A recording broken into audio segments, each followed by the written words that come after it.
तो इस प्रश्न में आपसे पूछ रहे हैं किसे लता दीनानाथ मंगेशकर पुरस्कार से सम्मानित किया गया अभी। तो आंसर होगा आशा भोसले को। ये जो पुरस्कार है आप जानते हो महान गायिका लता मंगेशकर जी की याद में दिया जाता है, जिनका फरवरी 2022 में निधन हो गया था। अब बात करें इस पुरस्कार के पहले प्राप्तकर्ता कौन थे, तो प्रधानमंत्री नरेंद्र मोदी को मिला था ये 2022 में, और अभी दूसरी बार मिल रहा है आशा भोसले जी को। बाकी आप जानते हो केरल का सर्वोच्च सम्मान केरल ज्योति मिला एमटी वासुदेवन नायर को, 2023 का मार्कोनी पुरस्कार मिला हरि बाल कृष्णन को, और अंतर्राष्ट्रीय मातृभाषा पुरस्कार मिला डॉक्टर महेंद्र कुमार मिश्रा को। सो हेलो गाइस, तो ये आपके करंट अफेयर्स की रिवीजन वाली क्लास है। इसमें हम लोग daily top 30 important current affairs के क्वेश्चंस का क्विक रिवीजन करते हैं। और ये टॉप 30 क्वेश्चन कौन से महीने के हैं, तो जनवरी 2023 से लेके आज तक जितने भी क्वेश्चंस आपने पढ़े हैं ये उन्हीं में से सेलेक्ट करके इंपॉर्टेंट क्वेश्चन लिए जा रहे हैं। डेली 30 क्वेश्चन हम लोग करते हैं। तो आज का सेशन स्टार्ट करते हैं। फिर बताओ, अभी अप्रैल 2023 में इंडिया स्टील 2023 कॉन्फ्रेंस का आयोजन ये कहाँ पे किया गया, तो आंसर होगा मुंबई में। और स्टील की बात है तो स्टील प्रोडक्शन में दुनिया में बात करोगे तो पहले स्थान पे चाइना है, दूसरे पे भारत है। और भारत में अगर बात करते हैं तो पहले स्थान पे उड़ीसा, दूसरे पे झारखंड और तीसरे पे छत्तीसगढ़ है। आप जानते हो भारत की पहली स्टील कंपनी कौन सी थी, हिंदुस्तान स्टील कंपनी, कहाँ पे, भिलाई में, जिसकी स्थापना होती 1955-56 में। और स्टील मंत्री हैं ज्योतिरादित्य सिंधिया। और आपको याद हो तो इन्होंने भारत का पहला ग्रीन स्टील ब्रांड कल्याणी फर्रेस्टा को लॉन्च किया था। और अपनी तरह के इस पहले स्टील का निर्माण पुणे स्थित स्टील कंपनी है कल्याणी समूह ने किया। अच्छा, भारत का पहला स्टील रोड कहाँ पे बनाया गया था, याद है आपको, गुजरात के सूरत में। और स्टील मैन ऑफ इंडिया किन्हें कहा जाता है, जमशेद जे ईरानी को कहा जाता है, लेकिन अभी इनका निधन हो गया। फिर बताइए, अभी राष्ट्रीय पंचायत पुरस्कार 2023 के तहत सर्वश्रेष्ठ जिला पंचायत के रूप में किसे चुना गया, तो आंसर होगा गंजम जिला पंचायत को। और गंजम जिला कहाँ पर है आप जानते हो ना, उड़ीसा में है। अच्छा, अगर मैं आपसे पूछूं पंचायती राज दिवस कब मनाया जाता है, तो आंसर करना 24 अप्रैल को। फिर बताइए, अभी किस बैंक ने भारत का पहला वॉइस बायोमेट्रिक प्रमाणीकरण बैंकिंग एप्लीकेशन लॉन्च किया, तो आंसर होगा सिटी यूनियन बैंक ने। क्या मतलब हो गया, बिल्कुल सिंपल सा समझो। जैसे कि आप बैंक की कोई भी एप्लीकेशन होती है, हर बैंक की अपनी अपनी एप्लीकेशन है, तो उसमें जब आप लॉगिन करते हो अपने अकाउंट में, और लॉगिन करने के लिए किसी में आप 4 डिजिट वाला पिन डालते हो, किसी में फेस आईडी होगा, किसी में फिंगरप्रिंट के थ्रू आप लॉगिन करते होंगे। पर अब इन्होंने कहा कि अब आप वॉइस बेस्ड लॉगिन भी कर पाओगे, कि आपकी वॉइस को पहचानेगा और पहचान करके आप लॉगिन कर लोगे। देखो, सिटी यूनियन बैंक की बात करें, स्थापना होती है 1904 में, हेडक्वार्टर है कुंभकोणम तमिलनाडु में, और सीईओ है डॉक्टर एन कामाकोड़ी। टैगलाइन क्या होती है, ट्रस्ट एंड एक्सीलेंस सिंस 1904। आपको याद होगा अभी एक्सिस बैंक ने भारत की पहली pocket sized swipe machine launch की थी, जिसका नाम रखा था माइक्रोपे। और अभी उज्जीवन स्मॉल फाइनेंस बैंक का जो एप्लीकेशन है हेलो उज्जीवन, उसने 13वां एजिस ग्राहम बेल पुरस्कार जीता था। ये भी ध्यान रखना, बढ़ते आगे। फिर इस प्रश्न में आपसे पूछ रहे हैं अभी किस राज्य में थावे महोत्सव ये मनाया गया, तो ये मनाया जाता है बिहार में। ये याद रखना, कहाँ मनाया जाता है, बिहार में।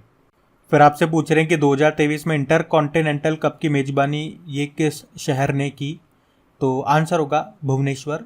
उड़ीसा की कैपिटल भुवनेश्वर में हुआ ये। और ये एक फुटबॉल टूर्नामेंट है, इंटर कॉन्टिनेंटल फुटबॉल कप। और इस बार ये इसका तीसरा संस्करण था 2023 में। और मैं आपको यहाँ पे ये भी बता दूं कि कौन जीता कौन हारा। तो भारत इसमें विजेता रहा है, लेबनान को हमने हराया है, ये ध्यान रखना। पॉइंट टू पॉइंट याद रखो, इंटर कॉन्टिनेंटल कप की बात कर रहे हैं 2023 में, इसका संबंध है फुटबॉल से। इस कहाँ पे हुआ ये, अभी तीसरा संस्करण भुवनेश्वर में हुआ। किसने जीता, भारत ने। किसको हराया, लेबनान को। बस आगे बढ़ जाओ। फिर बताओ, 2023 में फीफा अंडर 20 विश्व कप की मेजबानी किस देश ने की, तो आंसर होगा अर्जेंटीना। एक्चुअली में ये पहले इंडोनेशिया में होने वाला था, लेकिन फाइनली ये हुआ कहाँ पे, अर्जेंटीना में हुआ, ये याद रखना। और इसमें विजेता कौन रहा, तो उरुग्वे इसमें विजेता रहा, और उप विजेता रहा इटली। अच्छा, अर्जेंटीना की कैपिटल क्या होती है, बुएनोस आयर्स। अर्जेंटीनी पीसो यहाँ की करेंसी होती है। ये एक साउथ अमेरिकी देश है, ये भी ध्यान रखना। आप मुझे बताओ, चलो कमेंट बॉक्स में टाइप करके, फीफा का हेडक्वार्टर कहाँ पर है और इसके हेड कौन है। फिर बताओ, 2023 में फीफा अंडर 20 विश्व कप की मेजबानी किस देश ने की, तो आंसर होगा अर्जेंटीना। एक्चुअली में ये पहले इंडोनेशिया में होने वाला था, लेकिन फाइनली ये हुआ कहाँ पे, अर्जेंटीना में हुआ, ये याद रखना। और इसमें विजेता कौन रहा, तो उरुग्वे इसमें विजेता रहा और उप विजेता रहा इटली। अच्छा, अर्जेंटीना की कैपिटल क्या होती है? Buenos Aires. अर्जेंटीनी पीसो यहाँ की करेंसी होती है। ये एक साउथ अमेरिकी देश है, ये भी ध्यान रखना। आप मुझे बताओ चलो कमेंट बॉक्स में टाइप करके फीफा का हेडक्वार्टर कहाँ पर है और इसके हेड कौन है। फिर बताओ अभी अप्रैल में संतो काबा मानवतावादी पुरस्कार से किसे सम्मानित किया गया? तो आंसर होगा सोनम वांगचुक को। और सोनम वांगचुक आप जानते हो उन्हें, आइस स्तूप परियोजना पर उनके काम के लिए उन्हें जाना जाता है, जिसका उद्देश्य है हिमालय में पानी की कमी को दूर करना। अभी जानते हो Kumar Mangalam Birla business leader of the decade का पुरस्कार मिला इन्हें। और गणित के लिए एबेल पुरस्कार किसने जीता? लुइस कैफरेली ने। और 2023 का प्रिट्जकर पुरस्कार ये मिला था सर डेविड एलन चिपरफील्ड को। फिर आपसे पूछ रहे हैं अभी हाल ही में सिविल सेवा दिवस ये कब मनाया गया? तो आंसर होगा 21 अप्रैल को, नेशनल सिविल सर्विस डे। पहली बार इसे सन 2000 मनाया गया था। अब आप पूछोगे 21 अप्रैल को क्यों मनाते हैं? क्योंकि हमारे जो पहले गृह मंत्री थे सरदार वल्लभ भाई पटेल जी, उन्होंने इसी दिन 1947 को मेटकॉफ हाउस दिल्ली में पहली बार सिविल सेवकों को संबोधित किया था और उन्होंने ही सिविल सेवकों को भारत का स्टील फ्रेम कहा था। ये ध्यान रखना। वैसे एक प्रश्न और ध्यान रखो कि सिविल सेवा का जनक किन्हें कहा जाता है? कॉर्नवालिस को कहा जाता है। और अगर पूछे कि सिविल सेवा पास करने वाले पहले भारतीय कौन थे? सत्येंद्र नाथ टैगोर थे। और सिविल सेवा की बात आई है तो यूपीएससी की जरूर बात करेंगे, यूनियन पब्लिक सर्विस कमीशन। और संविधान के भाग 14 में इसके बारे में उल्लेखित किया गया है। और कौन सा आर्टिकल है? 315वां। और इसके वर्तमान में अध्यक्ष हैं डॉक्टर मनोज सोनी। और इनका कार्यकाल कितना होता है? या तो 6 वर्ष का होता है या 65 वर्ष आयु, जो भी पहले हो जाए। तो ये पॉइंट्स ध्यान रखना। अगला प्रश्न देखते हैं। फिर आपसे पूछ रहे हैं कि हुन थड़ो सांस्कृतिक उत्सव का आयोजन ये कहाँ पे किया गया? तो हुन थड़ो उत्सव ये मनाया जाता है मणिपुर में, ये आप ध्यान रखना। मणिपुर में कुछ और फेस्टिवल मैं आपको बताऊं तो एक तो शिरुई लिली फेस्टिवल होता है यहाँ पे, संगाई फेस्टिवल यहाँ पे होता है, अभी शुमंग लीला फेस्टिवल यहाँ पे मनाया गया था, याओशांग फेस्टिवल यहाँ पे मनाया गया था, एक गान नगाई फेस्टिवल भी मणिपुर में मनाया गया था। तो ये भी ध्यान रखना। फिर अगला प्रश्न है अभी हाल ही में वीरता पुरस्कार पाने वाली पहली महिला इंडियन एयरफोर्स अधिकारी कौन बन गई है? तो आंसर होगा दीपिका मिश्रा। तो इनका नाम याद रखना। और एयरफोर्स की बात आई है तो हमारे एयर चीफ मार्शल हैं विवेक राम चौधरी। और एयरफोर्स डे कब मनाते हैं? 8 अक्टूबर को मनाते हैं। कि एशियन इंफ्रास्ट्रक्चर इन्वेस्टमेंट बैंक ने अपना पहला विदेशी कार्यालय ये कहाँ पे खोला? तो आंसर होगा अबू धाबी में। और इसका हेडक्वार्टर कहाँ पर है? बीजिंग चाइना में है। इसके प्रेसिडेंट हैं जिन लिकन और वाइस प्रेसिडेंट अभी बनाए गए थे आरबीआई के फॉर्मर जो गवर्नर हैं उर्जित पटेल। फिर बताओ अभी क्यूबा गणराज्य के फिर से राष्ट्रपति कौन बने? तो आंसर होगा मिगुएल डियाज कैनल। इसकी कैपिटल क्या है? हवाना है। और करेंसी है क्यूबन पेसो।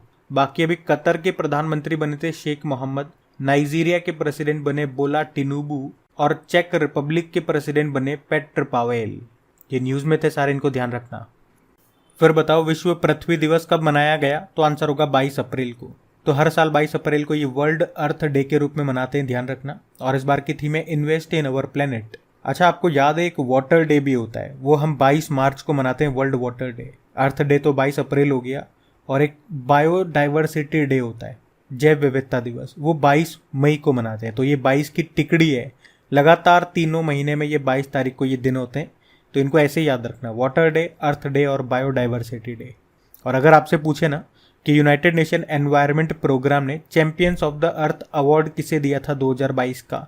तो आंसर होगा पूर्णिमा देवी बर्मन को। फिर आपसे पूछ रहे हैं अभी HSBC इंडिया ने किसे अपना ब्रांड एम्बेसडर बनाया था? तो आंसर होगा विराट कोहली को। और HSBC इंडिया से एक करंट अफेयर्स का पॉइंट मैं आपको याद दिलाऊं तो भारत का पहला रिसाइकल्ड PVC प्लास्टिक से बना क्रेडिट कार्ड इन्होंने ही लॉन्च किया था, HSBC इंडिया ने। इसका भारत में मुख्यालय आपको मिलेगा मुंबई में। फिर अगला प्रश्न है अभी जयदीप मुखर्जी ने अपनी आत्मकथा जिसका नाम है क्रॉस कोर्ट, इसका विमोचन किया। अब जयदीप मुखर्जी का संबंध किस खेल से है ये पूछ रहे हैं आपसे? तो आंसर होगा टेनिस से। तो दिग्गज टेनिस प्लेयर हैं जयदीप मुखर्जी और अभी इन्होंने अपनी ऑटोबायोग्राफी लॉन्च की है जिसका नाम है क्रॉस कोर्ट। और बायोग्राफी से कुछ याद दिलाऊं मैं आपको तो तमिलनाडु के जो मुख्यमंत्री है ना MK स्टालिन, उनकी ऑटोबायोग्राफी आई थी जिसका नाम है उंग लिल ओरुवन। इजराइल के प्रधानमंत्री हैं बेंजामिन नेतन्याहू, उनकी ऑटोबायोग्राफी आई थी जिसका नाम है बीबी माई स्टोरी। और 15वें वित्त आयोग के अध्यक्ष हैं NK सिंह यानी कि नंद किशोर सिंह, उनकी ऑटोबायोग्राफी आई थी जिसका नाम है पोर्ट्रेट्स ऑफ पार। और सोनू सूद की आई थी, वैसे पुरानी है ये लेकिन फिर भी बता दूं मैं आपको, आई एम नो मसीहा। विश्वनाथ आनंद जो हमारे पहले ग्रैंड मास्टर हैं, शतरंज ग्रैंड मास्टर, उनकी है माइंड मास्टर। और सुरेश रैना की बात करें तो उनकी आई थी बिलीव। और प्रिंस हैरी की आई थी स्पेयर। और प्रियंका चोपड़ा की आई थी अनफिनिश्ड। तो ये कुछ न्यूज़ में थी, इनको ध्यान रखना। अगला प्रश्न है कि मुंडका उपनिषद द ब्रिज टू इमॉर्टलिटी नाम की बुक को किसने लिखा है? तो आंसर होगा डॉक्टर कर्ण सिंह ने। और हमारे जो उपराष्ट्रपति है ना, वाइस प्रेसिडेंट जगदीप धनखड़ जी, उन्होंने तो इस बुक को लॉन्च किया है और लिखा है डॉक्टर कर्ण सिंह ने। आपको बता दूं, ये 1952 तक जम्मू कश्मीर के राजकुमार राज प्रतिनिधि थे। वे जम्मू कश्मीर की रियासत के जो अंतिम शासक थे महाराजा सर हरि सिंह और महारानी तारा देवी, उनके पुत्र थे ये डॉक्टर कर्ण सिंह, और इन्होंने ये बुक लिखी है। अच्छा, एक प्रश्न यहाँ पे बनता है कि कौन सा ग्रंथ कश्मीर के राजाओं के इतिहास से संबंधित है? तो आंसर होगा राज तरंगिणी। इसे 1148 में कल्हण ने संस्कृत में लिखा था। ये जरूर याद रखना, एग्जाम में पूछा गया प्रश्न है ये। अच्छा, यूं बताओ, सत्यमेव जयते शब्द जो है ये किस ग्रंथ से लिया गया है? तो इसका उत्तर आपके सामने है मुंडका उपनिषद। बाकी आप जानते हो गीतांजलि श्री, इन्हें 2022 के लिए अंतर्राष्ट्रीय बुकर पुरस्कार मिला था उनके उपन्यास टॉम्ब ऑफ सैंड के लिए। और इनके साथ कौन थी? Daisy Rockwell. आप मुझे बताओ 2023 का किसे मिला है? और अभय के, इन्होंने the book of Bihari literature लिखी बुक। तो ये आप बताओ जो मैंने प्रश्न पूछे आपसे। अगला प्रश्न देखते हैं। चलो फिर बताओ, कुवैत के फिर से प्रधानमंत्री किसे नियुक्त किया गया? तो आंसर होगा शेख अहमद नवाफ को।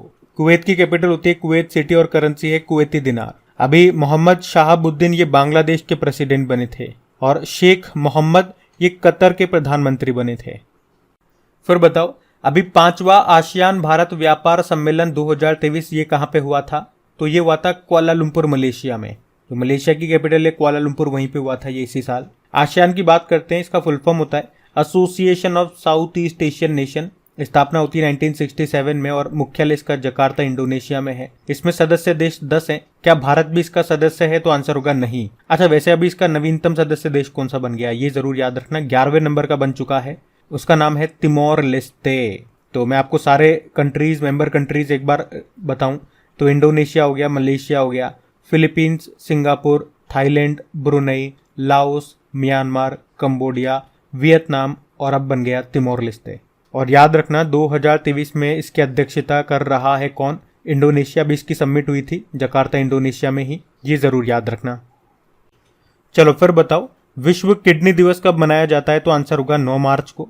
एक्चुअली में मार्च के दूसरे गुरुवार को मनाया जाता है, तो इस बार हमने इसको 9 मार्च को मनाया, ऐसे याद रखना।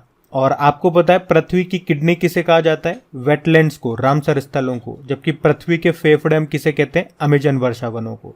अच्छा, किडनी की जो स्ट्रक्चरल यूनिट होती है, संरचनात्मक जो इकाई होती है, उसे कहा जाता है नेफ्रॉन। और यही कारण है कि स्टडी ऑफ किडनी को हम नेफ्रोलॉजी कहते हैं। इसका काम क्या होता है? रक्त का शुद्धिकरण करना, ब्लड प्यूरिफिकेशन करना। और जब किडनी खराब हो जाती है तो फिर ब्लड प्यूरिफाई करने के लिए हम क्या करते हैं?